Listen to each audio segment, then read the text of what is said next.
In this nugget, we take a look at performing an upgrade of a Windows 7 computer, which is really pretty simple. But we'll also take a look at migrations. This is a little bit more involved because we have a clean installation of Windows 8 with an upgrade, but we don't want to lose all of our old settings. There's a couple of tools we can use to do that, the first of which we'll look at in this nugget, which is the Windows Easy Transfer Wizard. Okay, we've talked about doing upgrades. Now let's go ahead and take a look at performing one practically speaking. This is simply a Windows 7 Ultimate 64-bit edition of Windows. Obviously, if you want to do an upgrade, it's going to have to be to a 64-bit version of Windows 8. You can see I haven't really done a whole lot here. I just did enough so that we could prove that an upgrade works. I installed Adobe Reader. I guess that's 11, if I can remember my Roman numerals. Along with that, I installed Google Chrome, and I think the toolbar is included there just to kind of prove all of this works. So let's go ahead and launch a couple of things here. And we can see that, we've got some things going on here. These are just the stuff that we have that's already been installed. Also, we have a file, a working document here. Let me close this up. A working document here. This is my Windows 7 bucket list. These are the things I want to do before I die. Okay. When I turned 50, I started to be more interested in bucket lists. Apparently. Anyway, here's some things that I would love to do before I die. Okay. So there's just a few of those things, and maybe this is kind of private. Just my own personal desires there. So I have encrypted this.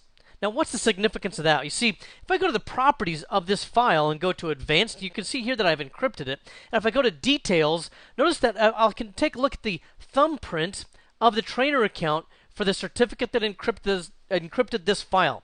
When you encrypt documents, this means that I can double-click it and open it, and you saw me do that just now.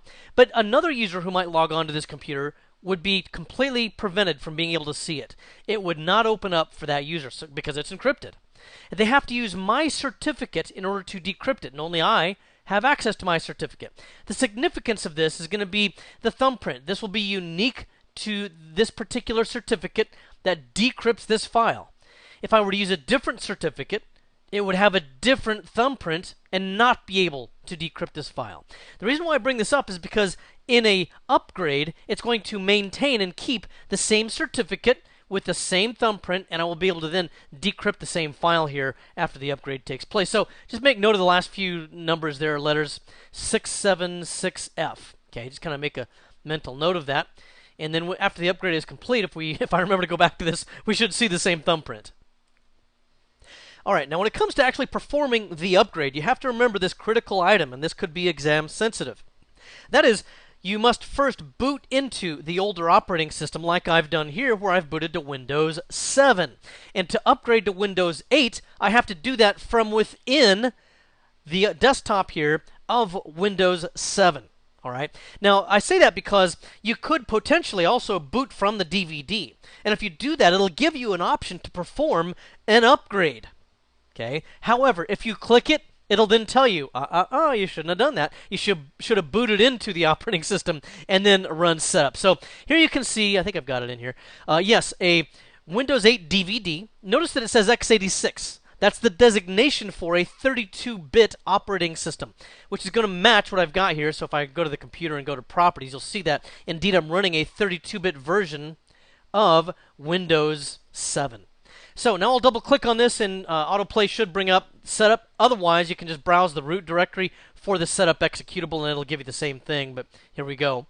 So once we've done that, I'll just go ahead and launch through the wizard here. It's very simple, so we don't need to spend agonizing detail on this. I'm just going to quickly go through the steps.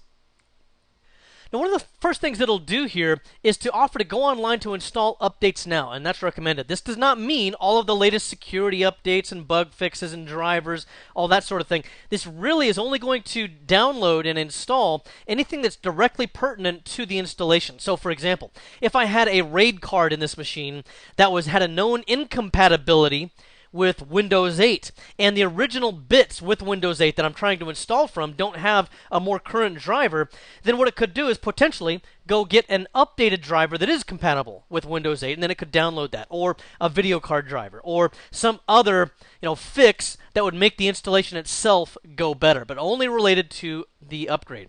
Now I'm going to go ahead and click on, actually I'm going to say no thanks just for sake of time. Normally I recommend that first option. Just for sake of time though, I'm going to go ahead and click on next, because this should work out just fine for us.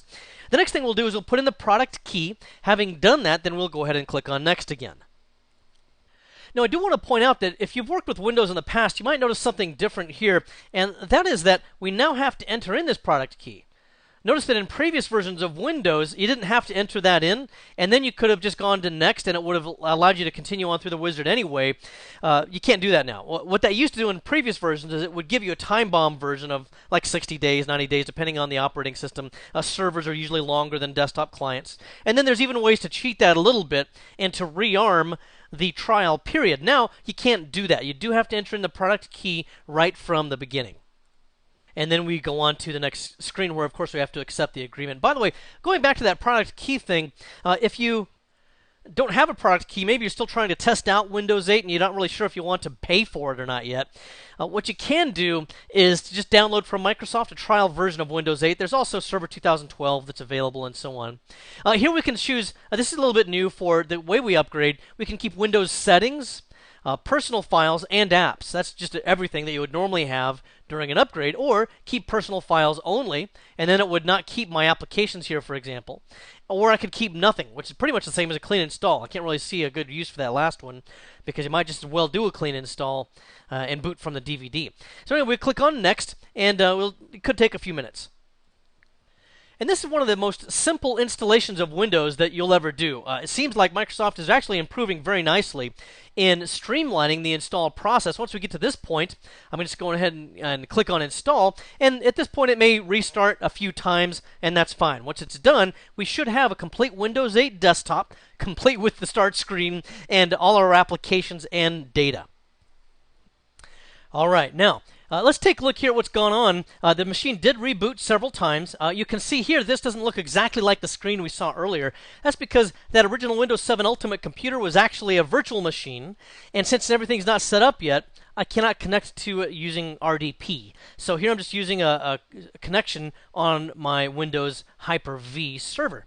So you just select whichever color you want. Let's just get really obnoxious and go pink. Oh my gosh. I don't know why I did that. Anyway, let's click on Next here. And then you can use Express Settings, Customize, and you can see here an explanation of all the different things that are involved in Express. I'm going to go ahead and use that for the time being just to make things fast. And then it'll finalize your settings. Once all that's been done, we should get a desktop pretty soon. All right, here we have our new start screen, and you can see here that some things do look familiar. Indeed, I have my desktop here. There's my wallpaper. By the way, I photographed this not too far from Telluride, Colorado in the autumn a couple of years ago. It was a really great day of photography, a lot of fun. Anyway, so I kept my wallpaper because that was important to me. Look, my programs are still here. Google Chrome is here. Adobe Reader 11 is here. So it looks like those are working out okay. All right, and let me just click OK past all of this and close those up because I don't really need them. And then we'll go to the documents here, whatever that is. Apparently it's trying to get me to upgrade something. Anyway, so now I'll go to the documents, and there's my Windows 7 bucket list. Okay, why doesn't it let me close this? Get out of here. This is my Windows 7 bucket list, and if I right-click on it and choose Properties, notice that, once again, as I mentioned before, it should have the exact same thumbprint, and all we need to do is really look at the end of it. That should probably be good enough. And we can see that it indeed ends in 676F. Looks like the same thumbprint that originally encrypted that document. So looks like we're all good to go. A very smooth upgrade, and I have to give Microsoft some credit. With each succeeding operating system, they seem to do better with upgrades. This is a really nice upgrade going to Windows 8. Now let's take a look here at a migration. When we want to migrate, the basic goal here is we want to transfer all of our user data. You know, our bucket list, any other things that we have in the Documents folder, any of our user settings, like the wallpaper that we've chosen, or the mouse pointer settings that we want, all those sorts of things. We want to transfer those over to a new installation of Windows 8. And that's a key thing with the migration. It's always a new installation. It's never an upgrade. That's the difference. And we might want to do this because, you know, an upgrade just might not be available.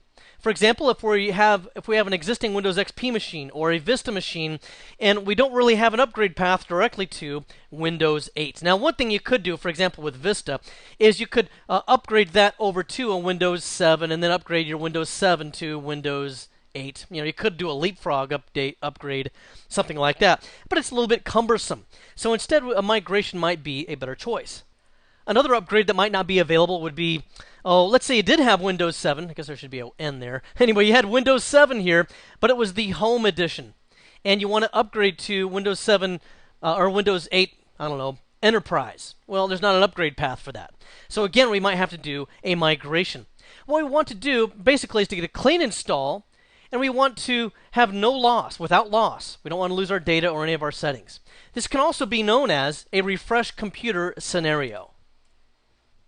Now, when you're ready to perform the migration, there's two basic methods. One of those would be an in-place, also known as a wipe and load. This is where the source and the destination PCs are both the same PC. So one set of physical hardware, PC 1 here, for example, maybe it's running, let's say, Vista.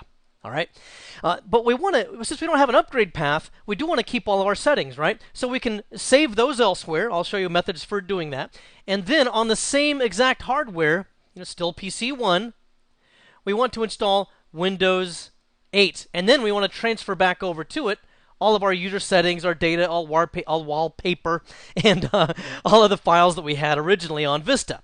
So that's a in place, or a wipe and load. Same hardware, wipe out the old operating system, install the new operating system, and replace all the settings and data. There's also a side-by-side. This is where the source and the destination PCs are different. So here I might have PC 1, and I also have a separate piece of hardware, PC 2, totally different computer. And what I want to do in this case is to transfer all of my data over here from, let's say, my Vista machine, for example, to my new Windows 8 computer. This is something that you'll often do, for example, if you went down to the electronics store and you bought a brand new piece of hardware, a Windows 8 already installed on it. Well, you got to transfer all of your stuff over there. So that's what we could do in this kind of a case, one of the examples. Or maybe in a corporation, maybe this PC here is, 6 years old, kind of old for PC hardware, and you have a shiny new Windows 8 machine that they just gave you, and so now you want to transfer everything over to it. One thing to keep in mind with a migration, it does require usually more time and more steps to make the whole thing happen. It's not quite as easy as next finish when we do a normal upgrade like you saw me do earlier.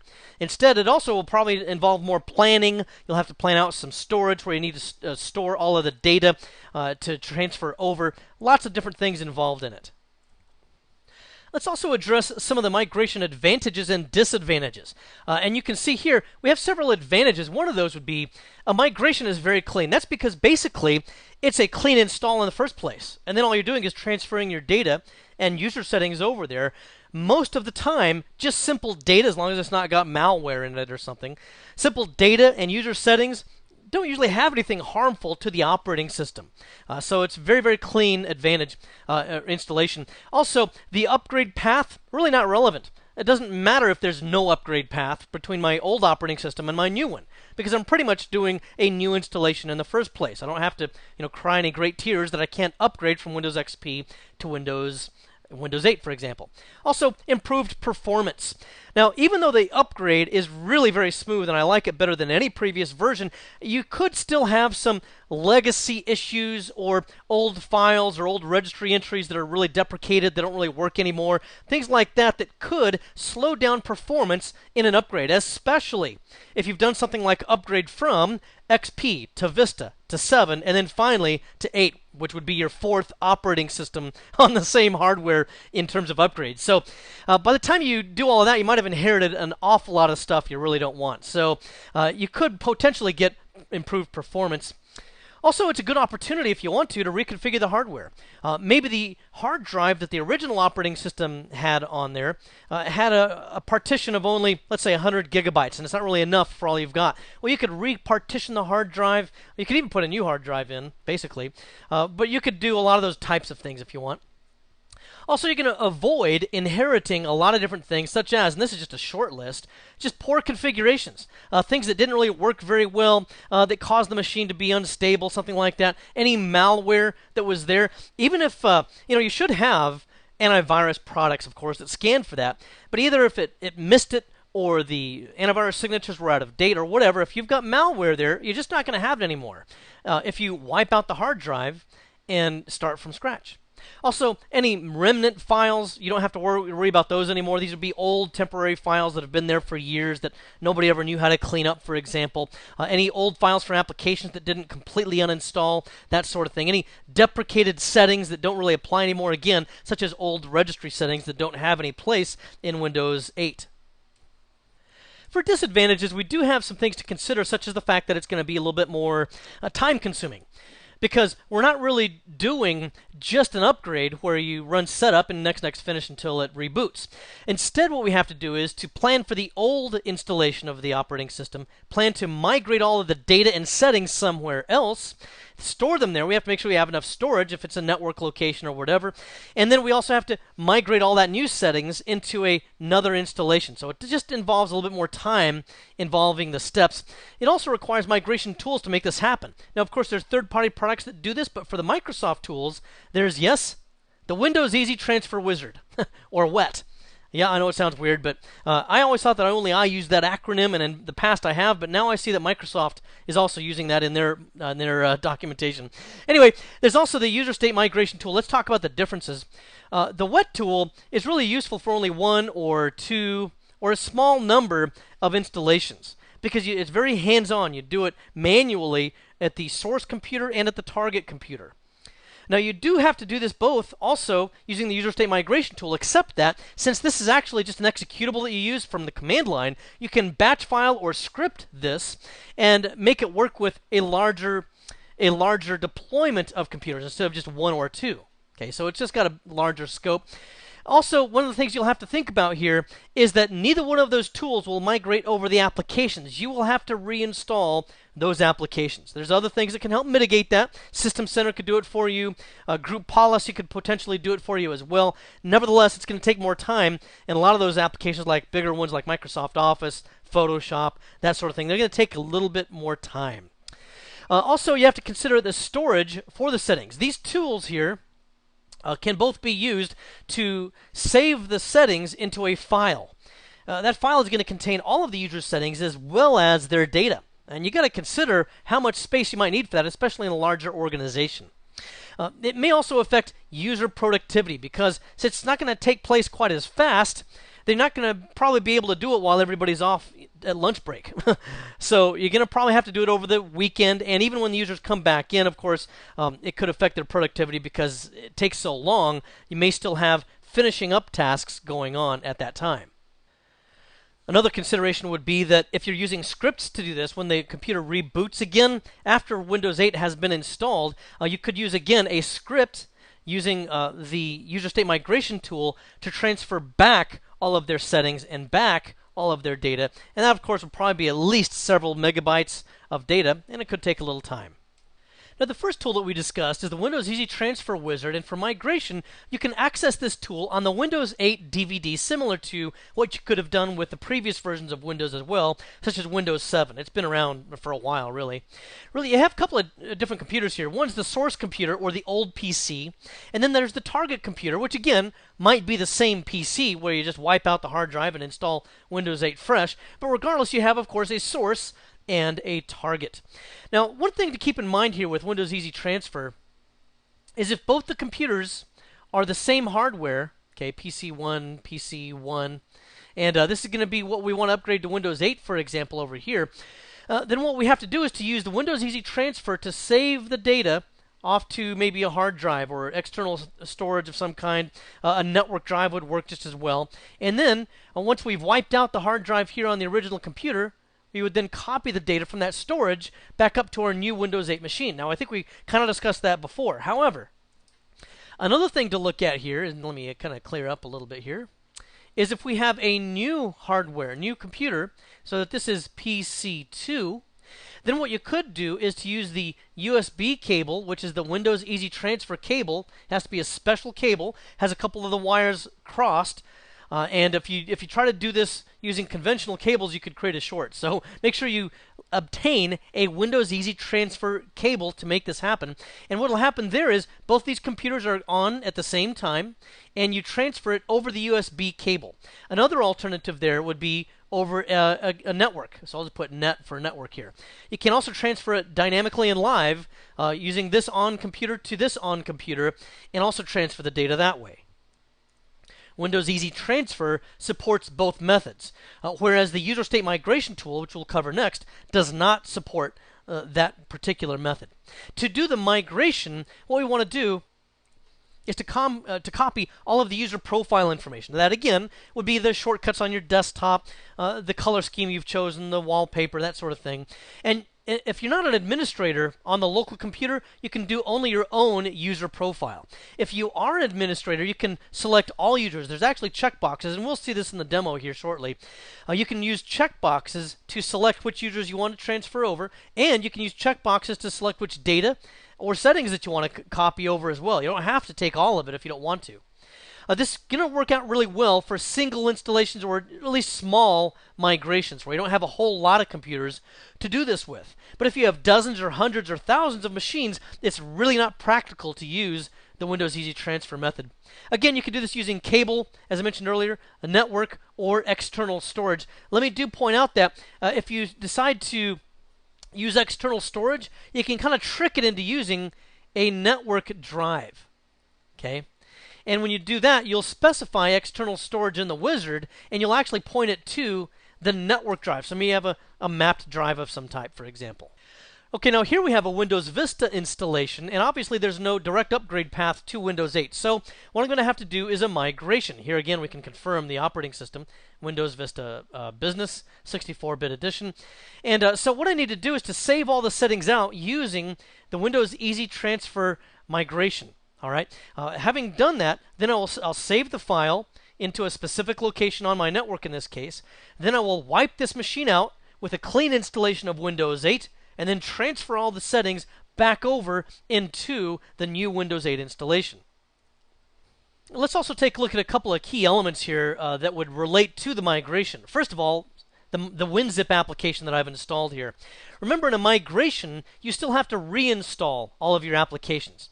For most designed for Windows applications, if there were any user configuration settings, maybe a custom toolbar that you created, or the fact that it does or does not open the help when you first launch the application, that sort of thing, those things should transfer over the settings themselves, but the applications do not. So even using the migration, I'll have to reinstall WinZip here. The other thing I would have would be this wallpaper. This is a photograph I took in the Grand Tetons a few years ago, and it was a great day of photography there as well, a lot of fun. Anyway, I want to keep that. Well, fortunately, I'm going to be able to using the migration wizard. I think I have some data here as well. Let me take a look in the documents. Yes, I have a My Vista bucket list. What in the world would I want in my bucket list for Vista? Primarily just to get rid of Vista. Who doesn't want to do that? Okay. Notice there's also something going on here as well. Let's go back to that. When I go to the Advanced tab, remember it's also encrypted. If I look at the details and again the thumbprint here, just make a mental note of what it ends in 7847. That's going to be relevant also in the migration because it should migrate over also my certificate so they can continue to use the same certificate. This is also going to cause a complication in the wizard that I'll show you here in a little while, though. We'll take a look at that as it comes up.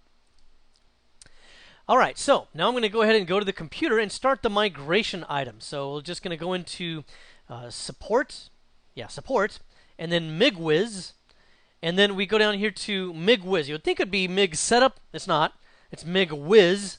So we double-click there, and it launches this handy little wizard, which we will then continue on. You can see the different things that it will copy over. I don't have all of these things, but I've used it, for example, for before with Windows Mail, for example, and it'll transfer all your mail settings and all your actual messages and so forth. Then we have a few different options here. These top two options would be best for a side-by-side migration where both computers are turned on, both the Windows Vista computer in this case, as well as a new installation of Windows 8, and then I could transfer all of my current settings using an easy transfer cable or the network to the Windows 8 computer, and that would be that.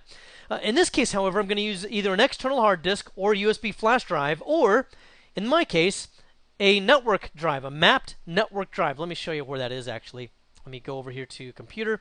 You can see here that I've mapped a drive to my server called DC Nugget 1, and there's a share over there called Migration. And I just kind of used it as a more or less a Dropbox to put my wallpapers in there. But anyway, I want to put a migration file in here that I can then use to read from on a new Windows 8 installation, and it should pull all of these settings in for me. So I'm going to go ahead and choose the external hard disk, even though it's actually going to be a network drive. I'm going to specify that this is my old PC. And then what it'll do is scan all of the accounts on this machine. There's the default trainer account, the local trainer account. There's also the domain user account of Nugget Lab trainer account here as well. And then there's also some shared items, such as public documents and so forth, that we can copy over as well. Once this is done scanning, I'll show you how you can customize this for your own purposes. Now then, once it's collected all the information that it needs, I can specify what I want. For example, this trainer account, I don't really care about that particular account.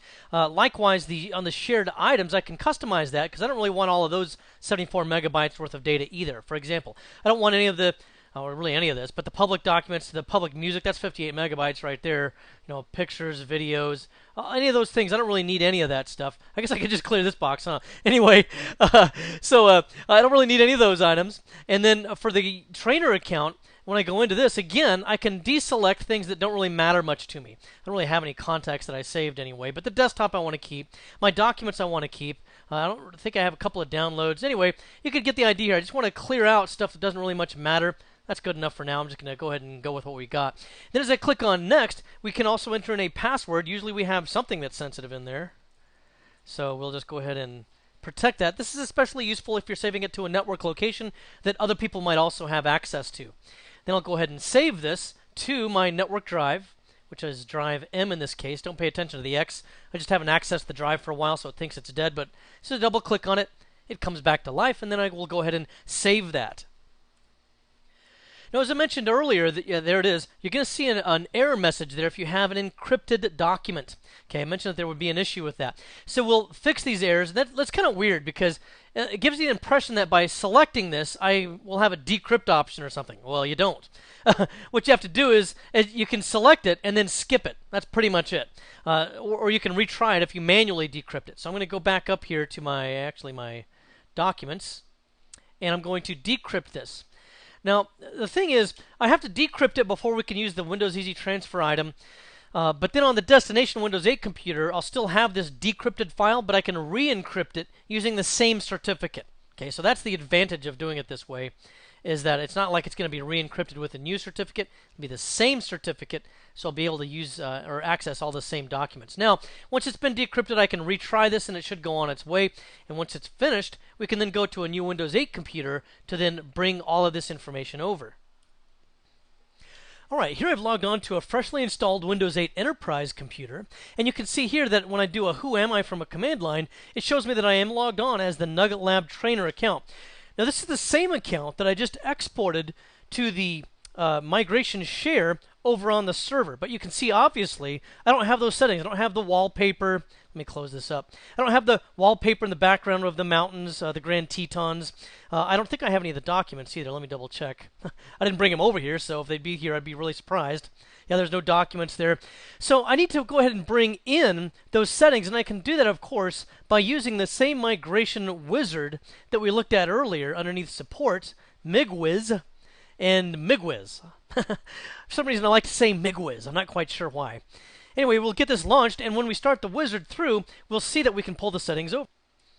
Here's, of course, the introductory screen, and as we click on Next, we want to transfer the items to our new PC. I'm not going to use an easy transfer or a network because, of course, I saved it to a UNC path or a mapped network drive. I'm specifying that this is my new PC, and I've already saved the data. That's what that's asking me there. So once that's been done, I need to browse for it. Strangely, I have a mapped drive here, but it will not show up here for some reason. You can UNC directly, though, if you have a network location you're trying to access. DC Nugget 01. Migration, I think, is the share. There it is. And then there's my sharing file or my transfer file. Okay. Then I'll enter in my password. Okay. Once I've confirmed that, I'll go ahead and click on Next. And then I can specify what I want to bring over. Now, I do want to point out, if I just click on Transfer at this point, it'll transfer all of these settings from the Nugget Lab Trainer account into this local Nugget Lab Trainer account. However, if I want to go to Advanced Options, I can specify a different account. I don't really have much going on here, but if I had other accounts, I could transfer all of those settings from the old computer to a different account on this computer if I wanted to. Likewise, if I didn't want all of the settings to be transferred over, I could deselect certain items that were included in that transfer file. I'm just going to leave it all the way it is for default. Notice that I do have this flower in the background, this wallpaper back here, just the default Windows wallpaper. In order to transfer some of these things over, it kind of has to obscure them because it can't change that while it's live, so to speak. So you'll see that as I click on transfer here in a moment, it should kind of change the background to something neutral. And then when I get back in and see the desktop again, you'll see that it's going to have my mountain wallpaper. And here's kind of just the neutral blue background. We see that the transfer was complete. We can see what was transferred or see a list of apps that we might want to install. It'll detect, there's my mountains in the background, it just popped up. It will detect what applications were on the previous installation and recommend that I install those if I want. These are really the same dialog box, it's just the separate tabs. So here's going to show me the transfer report on this one of all the settings that it did transfer, any documents that it transferred. For example, we should see my bucket list. There's my Vista bucket list. Okay. And then the other thing we would see would be the app report, and it's saying we could install Windows Mail or something like that, but specifically it notices that I did used to have WinZip on the old computer, and if I wanted to install it here, they're recommending that I do that if I want to transfer all the settings for that application. Okay, that's pretty much it. So I'll click on close here, and I do have to restart the computer. There's some things that are in use and that cannot actually be replaced until the computer is restarted. All right, here you can see I've logged back on. Again, I've got my mountains in the background. Let's take a look at the document that we encrypted earlier. As we take a look at this under Documents, we see that we have my Vista bucket list. Fortunately, we were successful now in getting rid of Vista, and we upgraded to, or migrated over to Windows 8. So I'm going to encrypt the document, and we'll click Apply, and I'll just click Encrypt the file for this purpose.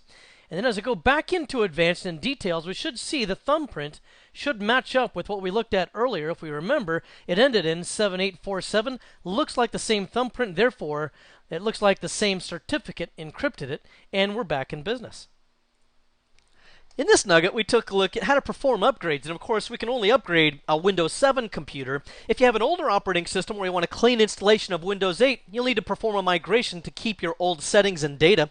We saw that we can use the Windows Easy Transfer Wizard to do just that.